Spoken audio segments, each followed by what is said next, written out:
Hello guys, कैसे हो आप सब। उम्मीद करती हूँ आप सब बहुत अच्छे होंगे। तो आज हम डिस्कस करेंगे, एक अमेंडमेंट आई है एमसीए की साइट पे। अमेंडमेंट है कंपनीज अकाउंट्स अमेंडमेंट रूल 2022। तो डिस्कस करेंगे इस अमेंडमेंट के थ्रू क्या चेंज हुआ है और इसका क्या इम्पैक्ट पड़ेगा कॉर्पोरेट्स पे।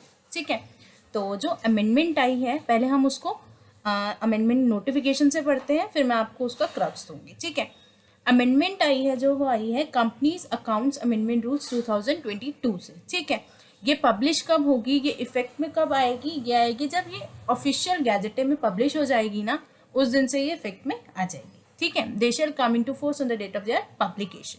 उसके बाद अब चेंज क्या आया। ठीक है, ये समझ में आया, कंपनी अकाउंट्स अमेंडमेंट रूल्स में चेंज आया। तो चेंज आया क्या, देखो चेंज आया कंपनी अकाउंट्स रूल 2014 में। चेंज किस में आया, रूल 12 में। तो रूल 12 बात करता है फाइलिंग ऑफ फाइनेंशियल स्टेटमेंट, मतलब कि एओसी 4 से।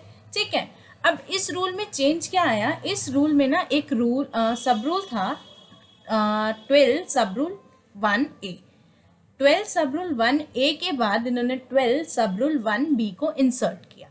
उस रूल को इंसर्ट करके इन्होंने बोला कि एवरी कंपनी जो भी कवर्ड होती है सेक्शन 135 सबसेक्शन 1 में।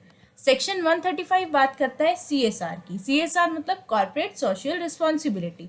ठीक है, जो भी कंपनी, एवरी कंपनी जो कवर्ड होती है सेक्शन 135 सबसेक्शन 1 में, उनको एक रिपोर्ट भेजनी है। ठीक है, रिपोर्ट फर्निश करनी है, फाइल करनी है, किस पे, सीएसआर पे। किसको देनी है, सीएसआर 2 में देनी है रजिस्ट्रार को। आरओसी को देनी है, सीएसआर 2 में देनी है, और रिपोर्ट किस पे देनी है, सीएसआर पे देनी है। सीएसआर पे रिपोर्ट सीएसआर 2 में देनी है और आरओसी को देनी है। ठीक है, यहाँ तक बात समझ में आई। ठीक है, अब बात आती है कि ये ना हम लोग पीछे वाले फाइनेंशियल ईयर से एप्लीकेबल कर रहे हैं। For the financial preceding financial year 2021 से एप्लीकेबल हो रहा है।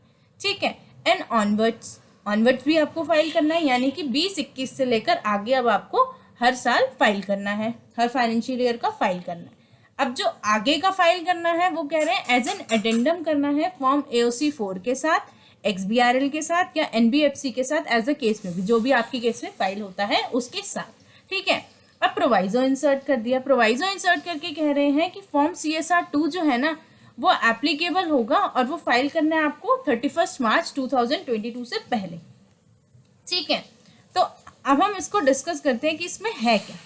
ये कहता है कि देखो एमसीए ने ना एक नई रिक्वायरमेंट लाई, पहले ऐसा कुछ था ही नहीं, एक नई रिक्वायरमेंट लाई। उसके थ्रू उन्होंने कहा कि भाई रूल 12 सब रूल 1B, इसके थ्रू हम क्या इंसर्ट कर रहे हैं, एक रूल इंसर्ट कर रहे हैं, सब रूल इंसर्ट कर रहे हैं, जिसमें हम एक नई रिक्वायरमेंट डाल रहे हैं कि भाई जिस कंपनी के ऊपर सीएसआर एप्लीकेबल है उनको सीएसआर रिपोर्ट जो है ना वो फाइल करनी है। सीएसआर रिपोर्ट फाइल करनी है, सीएसआर 2 फॉर्म में फाइल करनी है आरओसी को। तो ठीक है, फाइलिंग तो कर देंगे। What is the due date, तो ड्यू डेट होगी इसकी 31 मार्च 2022। ठीक है, ये फाइल हो रही है 2021 के लिए, फाइनेंशियल ईयर 2021 के लिए, 20 और 2021 के लिए। तो ये तो हम फाइल करेंगे सेपरेटली क्योंकि एओसी 4 इसकी फाइल हो चुकी है।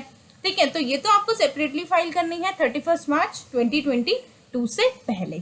ठीक है, बट जो सब्सिक्वेंट ईयर्स की फाइल होगी वो कैसे करेंगे, जो सब्सिक्वेंट ईयर की आप सीएसआर 2 फाइल करोगे वो आपको फाइल करनी है as an addendum to form AOC 4। मतलब एडेंडम जाएगी, सेपरेटली फाइल नहीं होगी, क्योंकि इन्होंने अलग से बोला प्रोवाइजो में कि जो फाइनेंशियल ईयर 2021 की है वो हमें अलग से फाइल करनी है 31 मार्च 2022 से पहले, और जो बाद के सालों की जब हम फाइल करेंगे वो हम सेपरेटली फाइल नहीं करेंगे, वो हम फाइल करेंगे it shall be filed as an addendum to form AOC 4 के साथ, एओसी 4 एक्सबीआरएल या फिर AOC 4 NBFC, as a case में भी, आपके केस में जो भी एप्लीकेबल है उसके साथ जाएगी, यानी कि ये जाएगी एओसी 4 के साथ। अब बात आती है कि 2021 के लिए तो इसकी ड्यू डेट हो गई 31 मार्च 2022, बट 21-22 के लिए इसकी ड्यू डेट क्या होगी, तो 21-22 के लिए इसकी ड्यू डेट होगी जो एओसी 4 की ड्यू डेट होती है। जब भाई कोई चीज किसी और फॉर्म के साथ अटैच होनी है, एओसी 4 के साथ अडेंडम में जाएगी, तो जो डेट एओसी 4 की होगी वही तो ड्यू डेट सीएसआर 2 की भी होगी। बात समझ में आई। AOC 4 की जो ड्यू डेट होगी वही ड्यू डेट किसकी होगी, CSR 2 की। तो जो ये नोटिफिकेशन है ना, ये 21-22 से नहीं लग रही है, ये पीछे प्रीसीडिंग एक साल को लेके चले हैं। CSR 2 में आपको नॉर्मली रिपोर्ट करना है। देखो CSR 2, CSR जिस कंपनी पे CSR लगता है, CSR का प्रोविजन लगने के लिए नेटवर्थ, नेट प्रॉफिट और आपको टर्नओवर देखनी होती है। एक लिमिट से एक्सीड करती है तो आप पे CSR लगता है। जिन भी कंपनी पे CSR लगेगा उन्हें CSR 2 फाइल करना है, और जिन पे नहीं लगेगा वो इसकी एम्बिट से बाहर है। तो जिस पे लगेगा तो उनको फाइल करना है। कब तक करना है, 31 मार्च तक करना है। क्या इसी साल करना है, नहीं, हर साल करना है। ठीक है, इस साल 31 मार्च, आगे के सालों के लिए AOC 4 के साथ फाइल करना है। ठीक है, CSR 2 की एप्लीकेबिलिटी समझ में आई।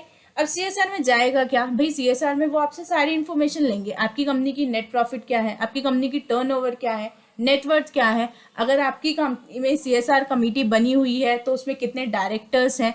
तो वो सारी इन्फॉर्मेशन लेने के लिए गवर्नमेंट अपने पास रिपोर्टिंग चाह रही है कि CSR की रिपोर्टिंग मिले, तो इसलिए उन्होंने ये अमेंडमेंट लाया, और ये अमेंडमेंट ला के उन्होंने CSR 2 को एप्लीकेबल कर दिया, ताकि ROC के पास आपकी रिपोर्टिंग जाए कि आपकी कंपनी में क्या क्या एप्लीकेबिलिटी थी, नेटवर्थ कितनी थी, कैसे कैसी थी, और सारा बहुत सारा डेटा है CSR 2 में। तो वो किस किस तरीके से आप उसको दोगे। तो दो मेन पॉइंट दो हैं।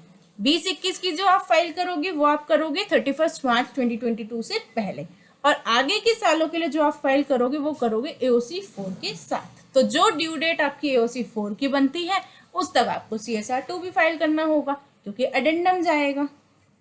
तो समझ में आया। तो आज की वीडियो के लिए इतना ही, मिलते हैं किसी नई अमेंडमेंट के साथ या किसी इंटरेस्टिंग से टॉपिक के साथ। तो आज की वीडियो के लिए इतना ही, और अगर आपको कंटेंट अच्छा लगे तो प्लीज़ लाइक करें, मेरे चैनल को सब्सक्राइब करें। Okay, thank you so much, bye bye.